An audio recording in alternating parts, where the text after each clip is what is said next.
The death rate is down, but it would be much, much lower if it was not for fentanyl. Fentanyl has now replaced heroin. The opioid crisis, an issue Governor Mike DeWine has been working to tackle before taking office nearly a year ago. So we're seeing people who cannot be brought back with naloxone, who die because this fentanyl has been mixed into whatever drug they're taking. DeWine was Ohio's Attorney General when the state sued certain pharmaceutical companies over the opioid crisis, claiming drug makers were responsible for the deadly crisis and that they lied about the addictiveness of their painkillers. In 2017, the state had the second highest rate of opioid overdose deaths in the nation. We know it's had a huge impact, the opioid epidemic, on our foster care system. We're bursting at the seams with kids. The drug crisis directly impacting families. According to a New York Times report, nearly 27,000 kids were taken away from their homes last year, with addiction being the leading reason for the removal, adding to Ohio's overwhelmed system, which is packed with 16,000 foster children, a 30% increase since 2011. Some of the most tragic stories that I have heard about are coming from foster parents.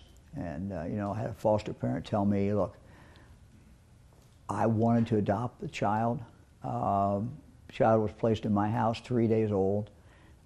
We kept him until he was 3, and then they came and got him. Took that child away from the only parents that child ever knew, put him, quote, back, although he'd never been there, with the natural parent.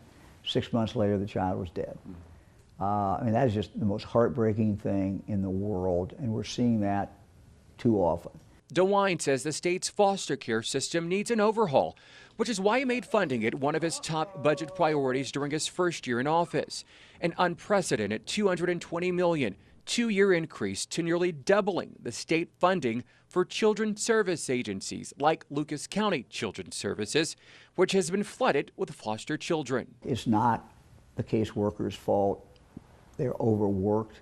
In many cases, they have a huge, huge caseload, 60, 70 families that they're supposed to, and children that they're supposed to be monitoring and dealing with. So it's time for a real look at this. DeWine has signed an executive order forming the Children's Services Transformation Advisory Council, which will review the foster care system and recommend improvements by April.